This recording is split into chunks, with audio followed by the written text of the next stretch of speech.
Jokowi harus pecat Luhut Binsar Panjaitan dan Erick Thohir jika tidak mau disebut terlibat bisnis PCR. Dua nama menteri yakni Luhut Binsar Panjaitan dan Erick Thohir diduga kuat bermain dalam bisnis tes COVID-19 PCR. Perusahaan menyediakan jasa tes COVID-19 PT Genomik Solidaritas Indonesia dimiliki sahamnya oleh PT Toba Bumi Energi yang diketahui berkaitan secara kepemilikan dengan Luhut Binsar Panjaitan. Dan PT Yayasan Adaro Bangun Negeri yang sahamnya dimiliki Boy Thohir yang tak lain adalah saudara dari Erick Thohir.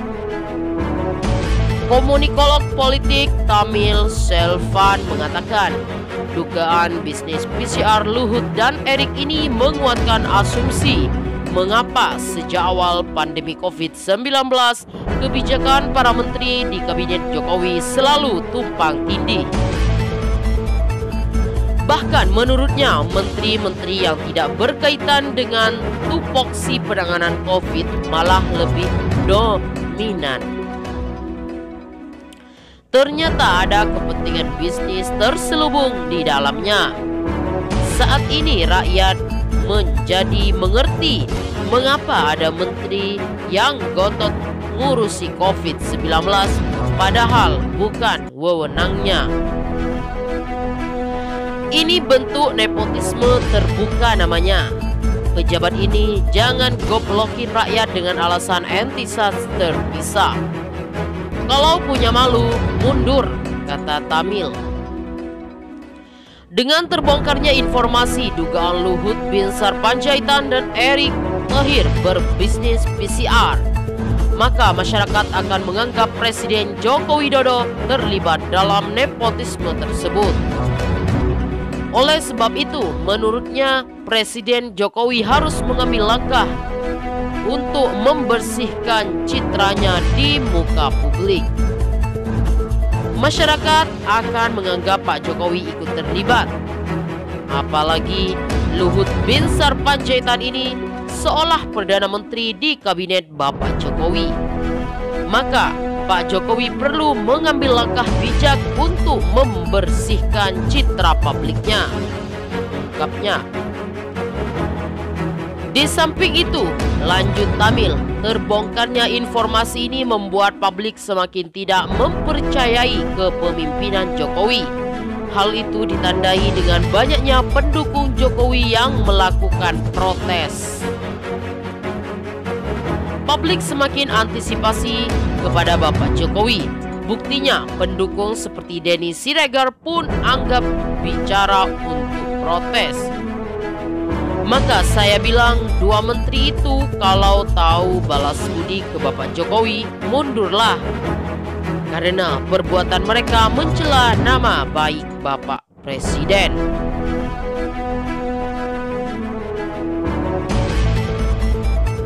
Apalagi kalau pintu masuknya framing menyerang Jokowi dengan cara menghantam menteri Jokowi.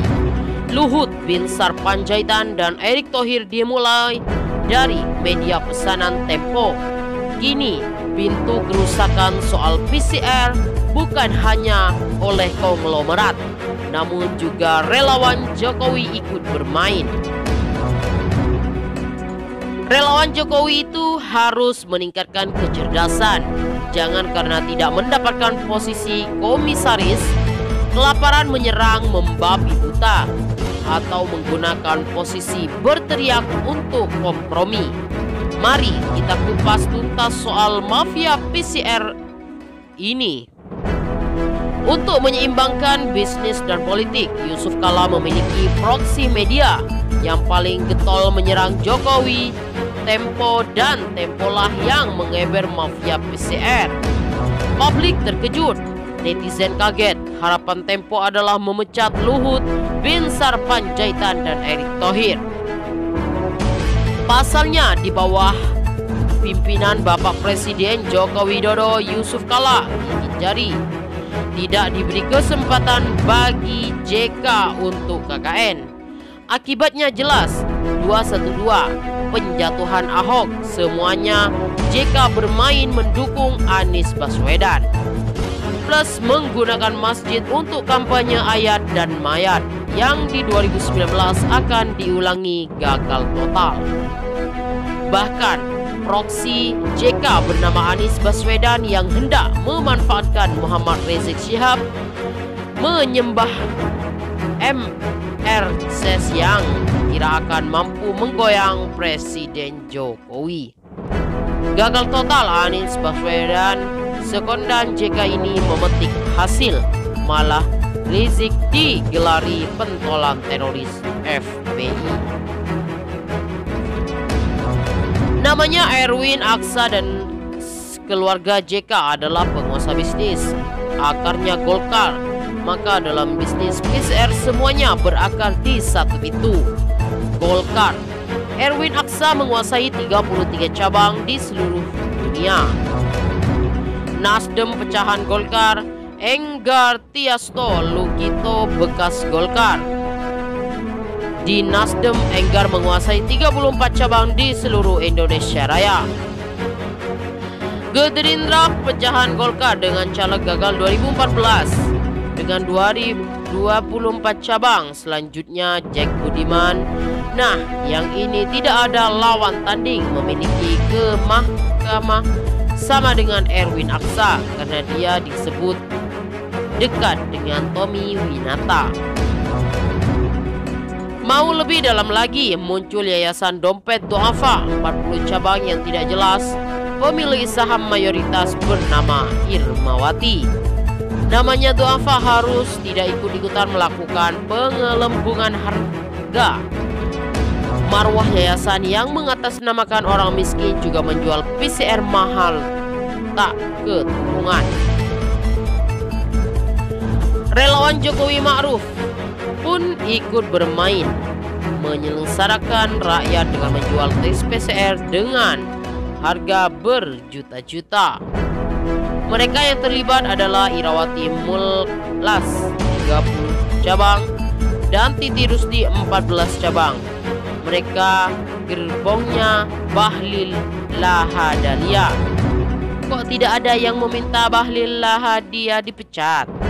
Konglomerat pendiri Kalbe Farma, Bojamin Setiawan memiliki kedua saudaranya Teresia Harsini dan Kaulib Swan hanya mengeruk uang melalui 8 cabang.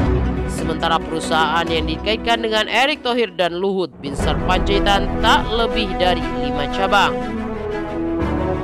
Apa penyebabnya? Karena dua orang ini, Luhut Binsar Panjaitan dan Erick Thohir, adalah bumper Jokowi selain Sri Mulyani di bidang ekonomi dan fiskal. Menlu Retno yang menghancurkan hegemoni diplomat Bahlul dan kurang cerdas. Erick Thohir membongkar praktek busuk di Garuda dan BUMN lain yang menjadi ajang korupsi. Tentu memiliki banyak musuh. 10 prestasi dihantam isu menyuntikkan dana korupsi di zaman SBY ke Jiwasraya dan Asabri.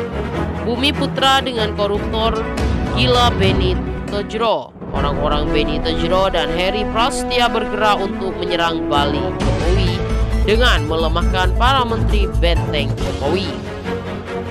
Luhut Binsar Panjaitan lebih lagi, karena bersama Luhut dan pasukan lain seperti AM Hendro Priyono, Muldoko Marstistio, dan Jenderal Merah Putih lain, Jokowi akan goncang dihantam alias cendana. Jadi, terkait PCR ini lagi-lagi keterlibatan keluarga Yusuf Kala melalui orang kuat Erwin Aksa, para konglomerat, para relevan Jokowi Ma'ruf pun bermain menyengsarakan rakyat. Silakan KPK menciduk semua yang terlibat. Data dan fakta membuat teriakan Tempo mentah dan membuat kedok buruk luar dan dalam. Aksa Mahmud dan kawan-kawan ditambah relawan Jokowi.